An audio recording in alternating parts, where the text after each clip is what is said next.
नमस्कार दोस्तों। आज आपसे बात करते हैं विदेश नीति के बारे में कि किसी भी देश को विदेश नीति तय करते समय किन बातों के बारे में सोचना चाहिए या किन बातों के आधार पर विदेश नीति तैयार हो। अब हम अपने देश की बात करते हैं, भारत की बात। क्या हम किसी के दबाव में विदेश नीति बना सकते हैं या बनानी चाहिए? पहली बात तो ये। तो उसके लिए हमें क्या देखा जाएगा हमारे देश के अंदर?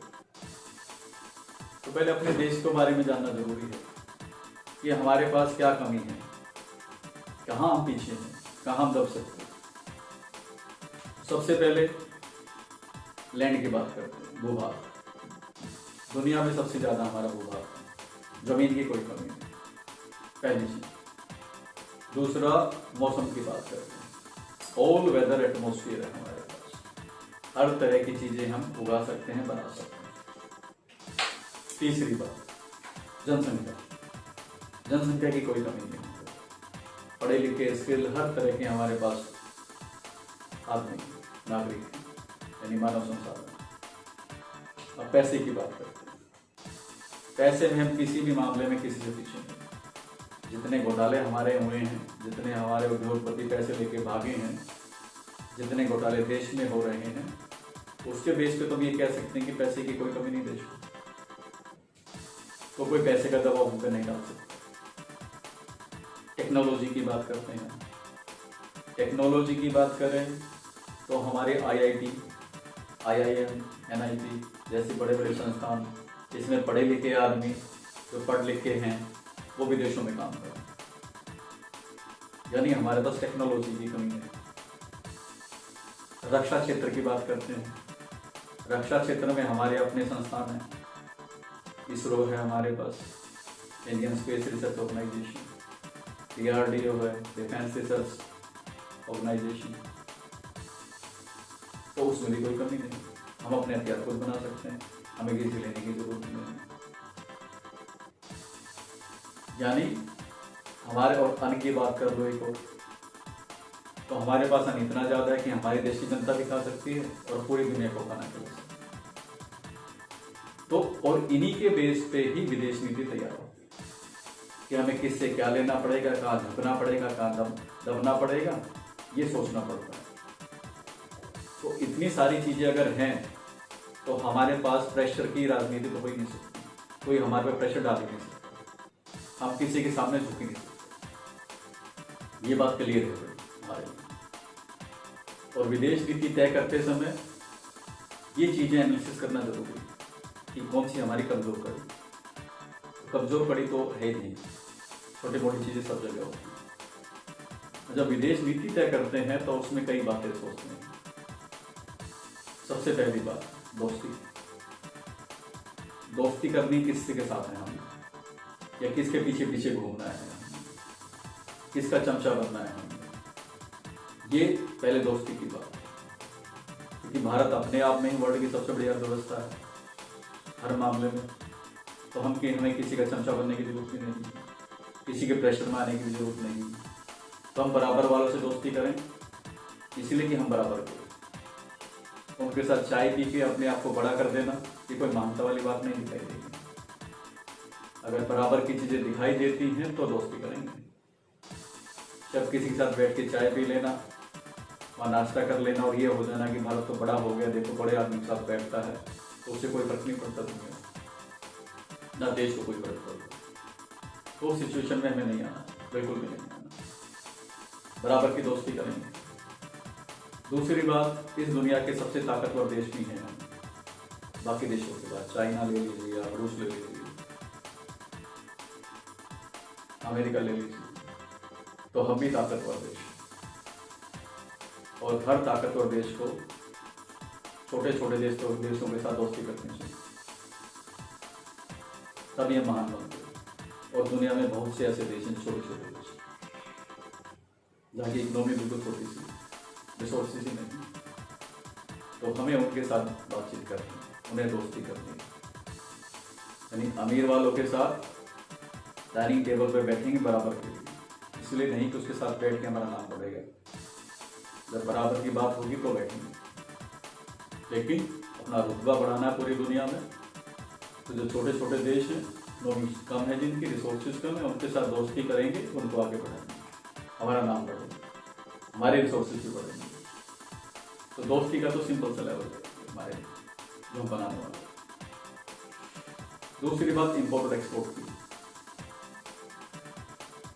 जो बड़े देश हैं हमारे बराबर हैं, उनके साथ बराबर है, जितना आप हमारा ले रहे हो उतना आप हमें दो। ऐसा नहीं हमारे से तो 2 रुपये की चीज़ ले रहे हो और आप हमें 200 रुपये की बेच रहे हो। क्यों? हम तो किसी मामले में कम नहीं है, हर चीज़ हम उगा सकते हैं अपने यहाँ पे, बना सकते हैं हम अपने यहाँ पे।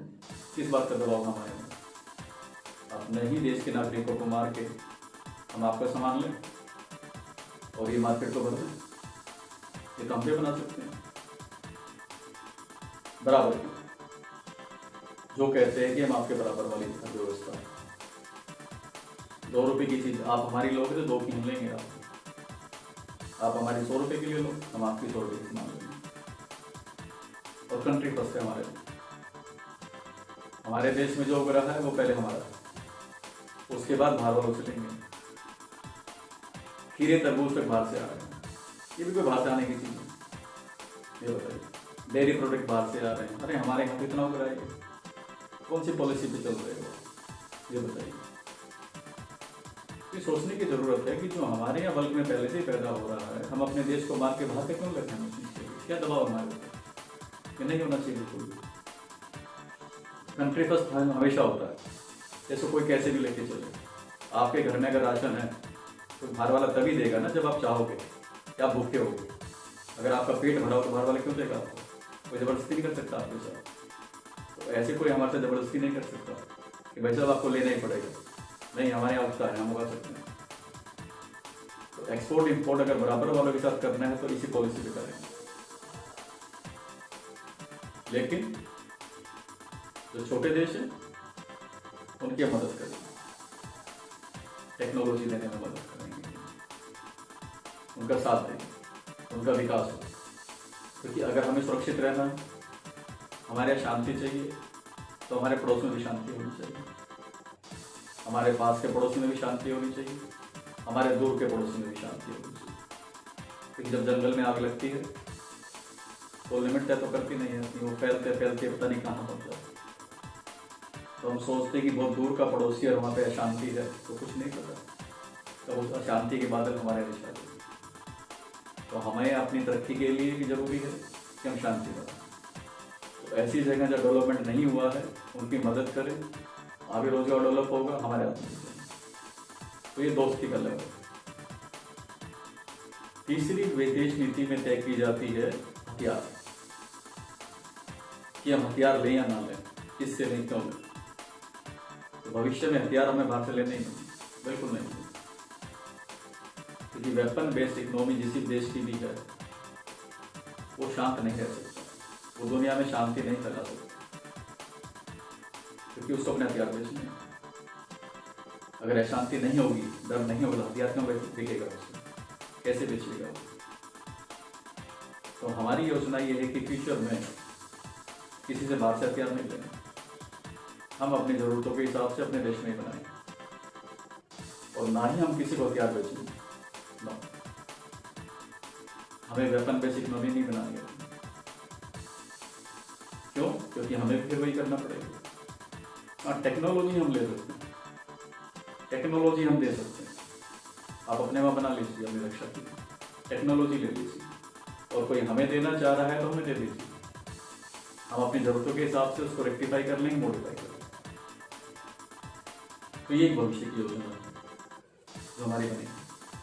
एक रोजगार, कितना रोजगार हमें बाहर से जनरेट करना है, कि बाहर से कंपनी आएंगी तो कितना रोजगार जनरेट होगा हमारे देश में उसके थ्रू, या हमारी कंपनी अगर विदेश में लगती है तो कितने भारतीयों को वहाँ रोजगार मिलेगा, या ऐसे कंट्रीज जहाँ रिसोर्सेज की कमी है, ह्यूमन रिसोर्स की कमी है, हमारे कितने नागरिक वहाँ जाके रोजगार प्राप्त कर सकते हैं। ये नीति भी विदेश नीति का हिस्सा होती है। तो अगर हमारे यहाँ कोई बाहर की कंपनी आ रही है तो लिमिट तय करनी पड़ेगी, कंपटीशन तो जरूरी है। हमारी कंपनी 100 रुपये का बना रही है, तो आपकी कंपनी 80 का बनाएगी तो फिर तो नुकसान ही हो जाएगा। तो आप भी 100 का बनाओ, कंपटीशन करते हो, जिसकी क्वालिटी अच्छी रहेगी जिंदा रहेगी। 100 का सामान अगर हमारी कंपनी से ना खरीद के विदेशी कंपनी से कोई खरीद रहा है 100 रुपये का ही, इसका मतलब हमारी काम टेक्नोलॉजी में कमी है, हमें सुधार की जरूरत है। लेकिन वो 50 रुपये में बेच के चला जाए, वो चीज़ रोजगार है, रोजगार देना है हमें, बाहर वालों को भी रोजगार देना है, कंपनियां यहाँ पे। लेकिन सिस्टम एक ऐसा होना चाहिए कि हमारा जो घरेलू उद्योग है वो नष्ट ना हो बिल्कुल। कंपटीशन टेक्नोलॉजी का होना चाहिए, एफिशिएंसी का होना चाहिए, रेट्स का कंपटीशन नहीं होना चाहिए, नहीं तो अपने घरेलू उद्योग धंधे नष्ट हो जाते हैं। तो ये भी विदेश नीति का हिस्सा है कि हमें कितने % रोजगार जनरेट करना है, कहाँ से, हमारे देश के अंदर कितना है। हमारे यहाँ मारुति कंपनी लगी थी, मारुति सुजुकी, क्या हम ऐसी भारत की कोई कंपनी विदेश में लगा सकते हैं? तो जब मारुति कंपनी लगी थी तो जापान के आदमी भी यहाँ आए थे, उनको भी रोजगार मिला और हमारे देश को भी मिला। हीरो होंडा भी उसी का एग्जाम्पल है। लेकिन क्या हमने विदेश में कोई ऐसी कंपनी लगाई है आज तक कि भारत की रही और दूसरे देश की रही और हमारे नागरिक वहां जाके जॉब भी कर रहे हो और वहां भी डेवलपमेंट हुआ, उनके आदमी को भी नौकरी मिल रही है? ये सोचने की जरूरत है। तो जब रोजगार के पॉइंट ऑफ व्यू से सोचेंगे तो ये हमें सोचना है कि कितने % रोजगार कहाँ से जनरेट होना है और कितना होना चाहिए। उसके बाद एक बहुत बड़ी बात है कि पूरी दुनिया में हमारी पोजीशन कैसी है विदेश में, दुनिया में किस रूप में जाने, दुनिया का मसीहा के रूप में जाने, शांति के रूप में जाने, विकास के रूप में जाने, कैसे जाने दुनिया। तो हमारी सोच जो होनी चाहिए विकास की होनी चाहिए, विकास और शांति, कि हम अमन परस्त हैं और हम विकास में विश्वास करते हैं। हमें युद्ध में विश्वास नहीं है, हम किसी पर अटैक करना नहीं चाहते, ना हम किसी को अटैक करने में किसी की मदद करेंगे। सीधी सी बात है। अगर विदेशों में युद्ध हो रहे हैं किसी के आपस में एक दूसरे कब्जा करने के लिए, तो हमारी कोई नीति नहीं आपके बीच में आने की, आप लड़ते रहिए आपस में। इस कल हम आपकी मदद कर रहे हैं और परसों कोई हमें तोड़ने के लिए किसी और की मदद करेगा। हम अपने गड्ढा नहीं खोदना चाहते। बहुत है हमारे पास भूभाग, जमीन बहुत है, रिसोर्सेज बहुत है, हमें बाहर के नहीं चाहिए किसी, क्योंकि कब्जा करने में तो लिमिट ही नहीं है। कल हम किसी की मदद कर रहे हैं, परसों कोई हमारी मदद करेगा, परसों उसके बाद कोई किसी और की मदद करेगा हमें तोड़ने में। तो उस नीति में हमें नहीं जाना। हम किसी के पीछे पीछे भागने वाले नहीं हैं, ना भागेंगे। तो जो देश लड़ रहे हैं दूसरों के खिलाफ लड़ते रहे। डेमोक्रेसी, डेमोक्रेसी इस दुनिया की रीढ़ है। मानववाद की बात करें, मानवता की बात करें, तो हम ज्यादा उनके साथ दोस्ती करेंगे या डेमोक्रेसी? जहां डिक्टेटरशिप है हम उसे प्रमोट नहीं करें, नहीं, हमें डेमोक्रेसी को प्रमोट करना है। तो ऐसे देश जहां डेमोक्रेसी है हम उनके साथ जाता है, उन्हीं की ज्यादा मदद करेंगे, उन्हीं के साथ व्यापार ज्यादा करेंगे। और एक संस्था हमारे दुनिया में है, यूएनओ, यूनाइटेड नेशन ऑर्गेनाइजेशन। ज्यादातर दुनिया के जितने भी देश हैं उसका पार्ट हैं अभी, लेकिन हम अपनी छवि कैसे बनाना चाह रहे हैं ये सोचने की बात है। तो यूएनओ में सबसे बड़ी कमी है वीटो पावर की। 5 कंट्री है जिनके पास वीटो पावर्स परमानेंट है, वो मतलब परमानेंट, वो कभी नहीं हटते, बाकी सब हटते रहेंगे। 1944 में बनी, अब उस टाइम डेमोक्रेसी नहीं थी देशों में। आज तो ऑलमोस्ट सभी देशों में डेमोक्रेसी हो चुकी है और सभी डेमोक्रेटिक देश उसका पार्ट भी है। और जितने भी डेमोक्रेटिक देश हैं वहां कोई भी पोस्ट परमानेंट नहीं, ना तो प्रेसिडेंट की है ना प्राइम मिनिस्टर की है, उन्हें इलेक्शन में जाना पड़ेगा। उन्हें चुनाव लड़ना पड़ेगा, चुनना पड़ेगा। फिर यूएन में परमानेंट किस बात के लिए, किस बात के लिए परमानेंट सीट? तो डिक्टेटरशिप होगी। तो हमारी योजना ये है कि यूएन को रिडिजाइन करना, भविष्य की योजना पे किसी 1, 2, 3, 4, 5 देश का कब्जा नहीं होना चाहिए उसमें। वहां भी पूरी तरह से डेमोक्रेसी हो। जो भी कोर कमेटी जिसे बोल रहे हैं, वीटो पावर देश बोल रहे हैं, अभी हमसे कोर कमेटी बोल रहे हैं। पूरी दुनिया से 10 या 15 कोर कमेटी मेंबर्स जो हर 3 साल बाद चुने जाए, हर 3 साल बाद, और वो अच्छा काम करेंगे। अच्छा काम करेंगे तो दोबारा चुने जाएंगे, नहीं तो हटा दिए जाएंगे। तो परमानेंट जैसी जो चीज है ये बिल्कुल गलत है, और हम इसको रिडिजाइन करने की बात करेंगे और पूरी दुनिया में बात समझाएंगे कि डेमोक्रेसी जो है वही देश के लिए या दुनिया के लिए एक रीढ़ की हड्डी है। उसी के जरिए देश आगे बढ़ सकते हैं, और जितने भी डेमोक्रेटिक संस्थान हैं, इंस्टीट्यूशंस हैं, वही इस दुनिया में शांति ला सकते हैं, विकास ला सकते हैं।